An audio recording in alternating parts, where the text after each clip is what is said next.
Hello again, it's Stephanie at Shy Notebooks, and today I'm doing my October. I read 10 books this month. Yay! So this is actually going to mean a lot of talking, so I'm just gonna jump right in. Again, I'm doing this in order from worst to best. The first thing I read was Scary Stories to Tell in the Dark.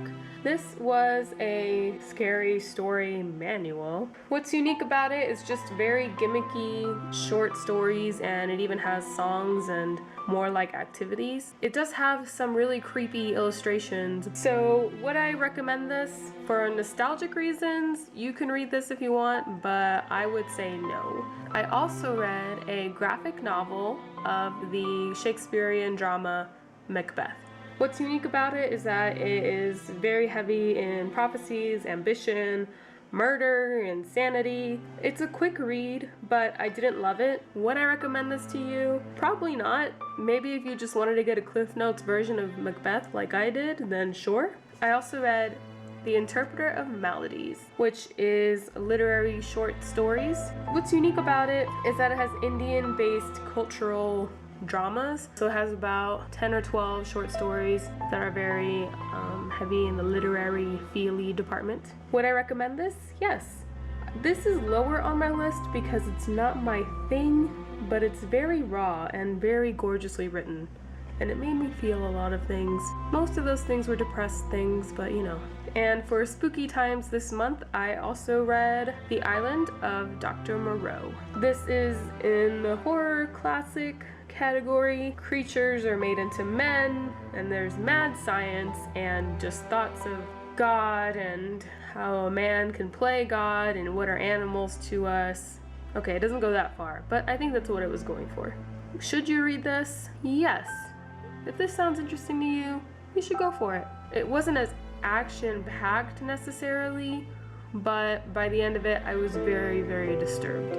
I also read another classic, And Then There Were None by Agatha Christie. This is category mystery suspense. What's unique about it is that bad people are getting murdered on an island, and it's probably one of them.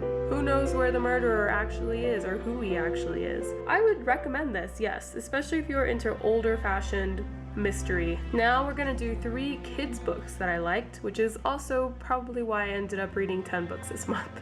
The first one is Gregor the Overlander by Suzanne Collins. Yes, that is the author of The Hunger Games. This is her first novel ever.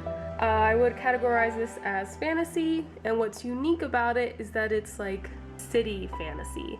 So Gregor gets trapped underground and he meets underlanders. Like they have bats that are people too, and then they have like rats that are villains, and then there's cockroaches, and they're all like huge and talking and walking and being aggressive and fantasy like. Should you read this? Maybe. It is very middle grade in the way that it's written. I'm going to keep reading this series. It might be my next Percy Jackson, so we'll see. Next, I read the surprise book of the month, The Christmas Rat. Yes, I drew another rat.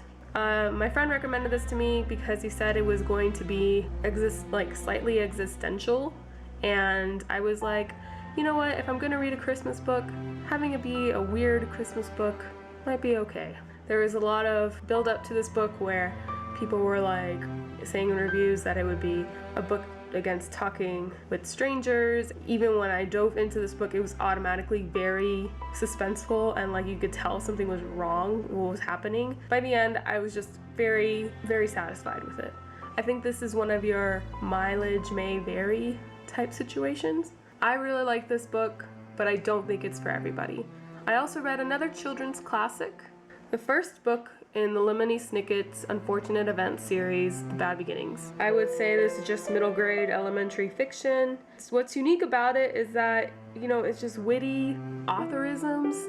Lemony Snicket is just adorable and snarky, and I loved it. The characters were also very precious and unique. I don't know, it's just very charming and scary because these kids are in trouble and they need hugs. Should you read this?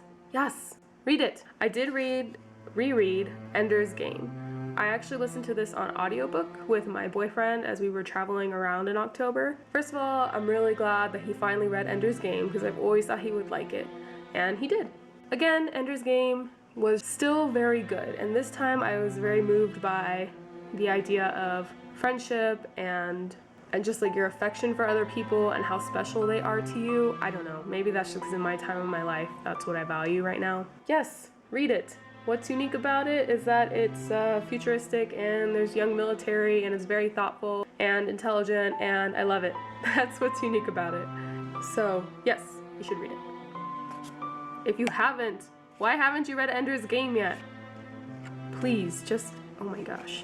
Last but not least, I read The Princess, the Scoundrel, and the Farm Boy, the retelling of A New Hope that I was anticipating all year.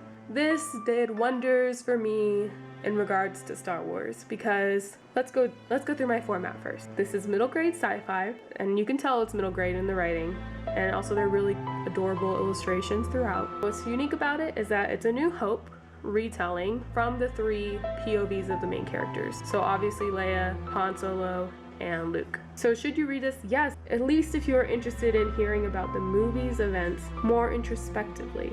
So I like that it gave more struggle to the characters. Movie Luke never talks about his dad and uncle again, right? And people have kind of said things about that. But this book gives him the chance to do that and more for all of them. I really love that because I watched the Star Wars movies way too late in my life. I hope you check out some of these books, or if you've already read them, which I'm sure some of you have for a couple of these, then please let me know if you liked them and what you thought. Thank you and have a good November.